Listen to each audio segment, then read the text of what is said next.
بسم اللہ الرحمن الرحیم۔ السلام علیکم ناظرین، بندیال نے جاتے جاتے ایک کالک تو منہ پر ملوا لی، لیکن فائدہ کوئی نہیں، کیونکہ سب کچھ ریورس ہونے جا رہا ہے اور یہ ساسو ماں کی عدالت کے اب آخری 5 روز رہ گئے ہیں۔ ان میں یہ کیا کیا کر سکتے ہیں اور کیا کچھ نہیں کر سکتے۔ اور یہ جو ٹاؤٹ وکیل ہیں مٹھی بھر، جنہوں نے پرسوں کے کنونشن میں اپنا پول خود ہی کھول دیا کہ وہ کتنے پانی میں ہیں اور ان کے ساتھ کتنے وکیل ہیں اور ان کے ساتھ کتنے وکیل لیڈر ہیں، تو وہ اب جسٹس قاضی فائز عیسیٰ پر ایک ناکام حملہ کرنے والے ہیں۔ اور اس کا ماجرا کھسیانی بلی کھمبا نوچے سے مختلف نہیں ہے۔ اور پھر یہ ہے کہ کریک ڈاؤن میں جو لوگ پکڑے جا رہے ہیں بجلی چوری کرتے ہوئے، ڈالرز کی سمگلنگ کرتے ہوئے، ان میں سے بیشتر کا تعلق پی ٹی آئی سے ہے، بلکہ بھاری اکثریت کا تعلق پی ٹی آئی سے ہے۔ اور پھر یہ ہے کہ چترال سے بڑی اہم خبر ہے کہ جنرل فیض کا لشکر جو بہت بڑی تیاری کے ساتھ آیا تھا ابرہا کا لشکر بن کر، وہ پسپا ہو گیا اور چترال میں اس وقت صورتحال جو ہے اگرچہ ٹینس ہے لیکن پاکستانی فوج کے کنٹرول میں ہے۔ اور چترال میں عوام، یعنی مسلمان عوام بھی، اور وہ جو وہاں ایک غیر مسلم قبیلہ رہتا ہے کیلاش قبیلہ، جن کو ایک پرانا نام کافر کا دیا گیا ہے۔ کافر کے معنی شرعی طور پر تو کچھ اور ہوتے ہیں، لیکن یہ کیلاش قبیلے کے ساتھ کافر کا لفظ کچھ اس طریقے سے چپکا ہے کہ اب وہ ایک شاعرانہ تشبیہ بن کر رہ گیا ہے۔ تو انہوں نے بھی، مسلمانوں نے بھی اور کیلاش کے جو لوگ ہیں انہوں نے بھی پاکستانی فوج کا بھرپور ساتھ دیا ہے، جس کی وجہ سے جنرل فیض جو ہے اب اپنے بال نوچ رہا ہے۔ تو ناظرین، بندیال نے کیا کالک ملی، یہ سارا ماجرا آپ نے سن لیا اور پڑھ بھی لیا اخبارات میں کہ وہ جو آڈیو لیکس ہوئی تھی ان پر حکومت نے ایک کمیشن بنانے کا اعلان کیا تھا، اور بندیال نے اس کو جون کے ابتدا میں اس پر اسٹے آرڈر دے دیا تھا اور پھر ایک فیصلہ محفوظ کر لیا تھا۔ اور وہ محفوظ کرنے کے بعد جون، جولائی، اگست اور ستمبر میں جا کر اس نے یہ فیصلہ دیا کہ حکومت کا جو اعتراض ہے مسترد کیا جاتا ہے اور کمیشن بننے نہیں دیا جائے گا، کیونکہ اس میں ساسو ماں پکڑی جاتی ہے، رنگے ہاتھوں پکڑی گئی تھی۔ اور اس کا جو مظاہر ٹرکاں والا جج ہے وہ بھی پکڑا جانا تھا، اور وہ جو ایک ٹاؤٹ زبیری، سکہ بند ٹاؤٹ، کیونکہ اس آڈیو لیکس میں وہ ٹرکوں کے لین دین کا معاملہ، اس آڈیو لیک سے یہ پتہ چلا کہ ٹرکوں کے لین دین کی ذمہ داری جو ہے کہ ٹرک کہاں سے کہاں پہنچانا ہے اور کیا فیصلہ لکھوانا ہے، یہ سارا کام اسی ٹاؤٹ زبیری کا تھا، تو اس نے بھی پکڑا جانا تھا۔ چنانچہ بندیال نے یہ کالک ملی کہ ایک ناجائز، غیر آئینی اور غیر قانونی طور پر یہ فیصلہ دیا کہ میں اپنی ساس کا فیصلہ خود سن سکتا ہوں۔ اس طرح اس نے اپنے منیب کو بھی بچا لیا بظاہر، اور مظہر ٹرکاں والے کو بھی بچا لیا اور آب زبیری کو بھی بچا لیا، لیکن یہ جو کالک اس کے منہ پر ملی گئی ہے یہ اتنی بری کالک ہے کہ اب یہ اگر جس طرح کے پلان سن رہے ہیں کہ یہ ریٹائرمنٹ کے فوراً بعد لندن بھاگنے کا ارادہ رکھتا ہے اور اس کا ویزا بھی لگوا لیا ہے، تو یہ کالک اس کا لندن میں بھی پیچھا کرے گی۔ اور پی ٹی آئی والے اس فیصلے سے وقتی طور پر تو انہوں نے خوشی ظاہر کی، حالانکہ یہ خوشی بے معنی ہے، اس کیس کا کوئی مطلب ہی نہیں نکلے گا، لیکن ساتھ ہی وہ بندیال کو گالیاں دے رہے ہیں، اور جب یہ لندن پہنچے گا تو وہاں بھی اس کو گالیاں اور جوتے پڑیں گے، کیونکہ پی ٹی آئی والوں کا تو یہ خیال تھا کہ یہ بندیال عمران کو گرفتاری سے بچا لے گا، وہ نہیں بچا سکا، پھر گرفتار ہو گیا تو ان کا خیال تھا کہ وہ رہا کروا لے گا، وہ نہیں کروا سکا، اس کو بچا لے گا، وہ اس کو نہیں بچا سکا۔ تو چنانچہ بندیال پارٹی نے اپنے کنونشن بھی دیکھا کہ 250-300 ٹوٹروں کے ساتھ انہوں نے کنونشن کیا اور بندیال پر غصہ نکالا۔ غصہ اس لحاظ سے نکالا کہ نکمے آدمی، نالائق آدمی، تم سے اتنا بھی نہیں ہو سکا، تم یہ بھی کام بھی نہیں کر سکے، تم وہ کام بھی نہیں کر سکے، تم الیکشن کی ڈیٹ بھی نہیں لے سکے، تم جو کیا فیصلہ تھا 14 مئی کا اس پر بھی عمل درآمد نہیں کرا سکے، تم حکومت کو توہین عدالت پر بھی نااہل نہیں کر سکے، یعنی سابق حکومت کو تم فلاں کام بھی نہیں کر سکے، تم فلاں کام بھی نہیں کر سکے، تم کس چیز کے بندیال ہو۔ تو خیر، اچھا، وہ آڈیو لیکس کا مسئلہ اب آپ کے علم میں ہے کہ وہ آڈیو کیا کیا تھی، اس میں پرویز الہی، آب زبیری، اور وہ اس کی جو ساسو ماں ہے وہ کیا نام ہے، مہجبی نون، اور وہ پتہ نہیں کون سی عورت تھی ایک، طارق رحیم کی اسے لگتی ہوتی سوتی تھی، ان کے درمیان جو باتیں ہوئی تھی وہ ساری باتوں کی تفصیل بتانے کی ضرورت نہیں ہے، سب کو پتہ ہے کہ کس طرح ساسو ماں عدالت کو ڈکٹیٹ کر رہی تھی اور کس طرح مظہر ٹرکاں والا پرویز الہی سے مال لے کر اس کے حق میں فیصلے دے رہا تھا، اس کے مرضی کے بنچ بنوا رہا تھا اور یہ ساری چیزیں۔ تو ناظرین، جہاں مجھے ایک پوائنٹ مجھے ذہن میں آیا ہے وہ یہ ہے کہ اگر کوئی شریف آدمی کسی شریف آدمی کی کوئی نازیبا تصویر یا نازیبا ویڈیو، کوئی پرائیویٹ قسم کی چیز پبلک میں آ جائے تو اس کا کیا حال ہوتا ہے؟ اس کا حال یہ ہوتا ہے کہ یورپ اور امریکہ میں اور انڈیا میں تو اس طرح کے لوگ خودکشی کر لیتے ہیں، کیونکہ ظاہر ہے وہ بیوی بچوں اور رشتہ داروں کو، دوستوں کو منہ دکھانے کے قابل نہیں رہتے اور معاشرے میں چل نہیں سکتے، وہ کچھ خودکشی کر لیتے ہیں، کچھ روپوش ہو جاتے ہیں۔ اور پاکستان میں بھی ایسا ہی مسئلہ ہے کہ خودکشی کے یہاں واقعات تو کم ہوتے ہیں لیکن اس آدمی کی زندگی پھر اجیرن ہو جاتی ہے۔ اگر آپ کے پاس کسی شریف آدمی کی ویڈیو ہو اور خدا نخواستہ آپ اس کو بلیک میل کرنا چاہیں تو کر سکتے ہیں، لیکن ناظرین ذرا پورن انڈسٹری کے حوالے سے بھی ذرا سوچیں، کیا آپ کسی پورن سٹار کو بلیک میل کر سکتے ہیں؟ اس کی ویڈیو آپ کے پاس آ جائے تو آپ اس سے کہیں کہ یہ میں اس کو وائرل کرنے والا ہوں ورنہ مجھے تم اتنے پیسے دو، تو وہ کیا جواب دے گا؟ وہ تو کہے گا کہ شوق سے کرو، بلکہ ضرور کرو، میری مشہوری میں اضافہ ہوگا، میری ریٹنگ بڑھے گی، وہ خوش ہوگا۔ تو یہ جو بندیال اینڈ کمپنی کی آڈیوز آئی تھی، اگر یہ کسی اور ملک میں ہوتے تو یہ بندیال، منیب اور مظہر ٹرکاں والا اور یہ سارے عابد زبیری خودکشی کر لیتے، سوسائڈ کر لیتے، ڈوب مرتے یا روپوش ہو جاتے، لیکن ان چاروں میں سے کسی نے نہ خودکشی کی اور نہ ان کو کوئی ملامت ہوئی، نہ ان کے ضمیر پر کوئی بوجھ پڑا، نہ ان کے چہرے پر شرم سے کوئی پسینے کا ایک قطرہ بھی آیا۔ وجہ کیا تھی؟ وہی پورن انڈسٹری کی نفسیات کہ ارے بھائی ہم تو ہیں ہی ایسے، کر لو جتنی مرضی آڈیوز نکال لو۔ جن آڈیوز کو اس بندیال نے بڑی بے شرمی سے کہا ہے کہ یہ حکومت کی طرف سے عدلیہ کی آزادی پر حملہ کرنے کی کوشش تھی، ان آڈیوز کے بارے میں پرسوں ہی رانا ثناء اللہ صاحب وفاقی وزیر نے بتایا کہ حکومت نے ان سب کا فارنزک کرا لیا ہے اور فارنزک کے نتیجے میں یہ ثابت ہو گیا ہے کہ یہ ساری آوازیں اصلی تھیں۔ لیکن اس سے کیا فرق پڑتا ہے؟ وہی پورن سٹار کے حوالے سے کہ بھی اس کی جو ویڈیو آئی ہے تو وہ اصلی ہے، تو پورن سٹار تو کہے گا کہ ہاں میں اصلی ہے، بالکل یہ میں ہی ہوں،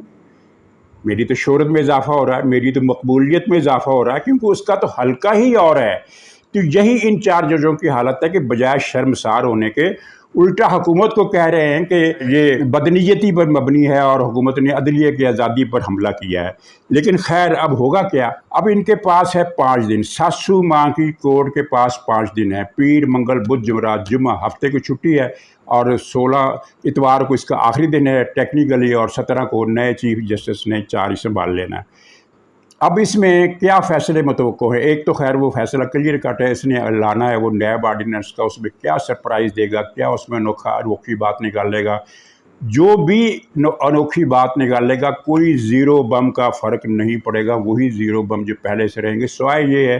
کہ کچھ لوگوں کے نیب کیسز جن کی گنتی 12 سے 15 کے درمیان ہے سیاستدانوں کی، اور ان میں سے 12-13 تو پیپلز پارٹی کے ہیں اور ایک آدھ کسی اور پارٹی کا، اور ایک مسلم لیگ نون کے خاقان عباسی صاحب اور شہباز شریف صاحب۔ نواز شریف کی فیملی پر اس کا کوئی اثر نہیں پڑے گا، مریم کا، کیونکہ وہ ان کے کیسز تو چل چکے، ان کو سزائیں بھی ہو چکی، ان سزاؤں کے خلاف اپیلیں بھی چل رہی ہیں اور وہ فیصلہ آنے والے ہفتوں میں، مہینوں میں وہ طے ہو جانا، اس پر کوئی فرق نہیں پڑے گا۔ اور جن کے کیس کھلیں گے ان کو اس لیے پریشان ہونے کی ضرورت نہیں ہے کہ ظاہر ہے اب نہ تو ان کے اوپر بندیال بیٹھا ہوگا، نہ ثاقب نثار بیٹھا ہوگا، نہ جاوید اقبال جیسا انسان نما خنزیر بیٹھا ہوگا، اور نہ ہی کوئی جنرل فیض بیٹھا ہوگا، نہ ہی کوئی جنرل بجو باجوہ بیٹھا ہوگا، بلکہ وہ فیصلے میرٹ پر ہوں گے، اور اگر اس میں ان کیسز میں سچائی نہیں ہے تو وہ نیب ہی میں ختم ہو جائیں گے، اور اگر سچائی ہے تو ناظرین پھر تو انصاف کی بات ہے کہ ان کو سزا ملنی چاہیے۔ یعنی قصہ مختصر کہ اس سے کوئی فرق نہیں پڑے گا اس مارکے میں جو جاری ہے شیطانی قوتوں کے اور پاکستان کے درمیان۔ تو 1-2 فیصلے اور بھی کر سکتا ہے، مثلا وہ سیاسی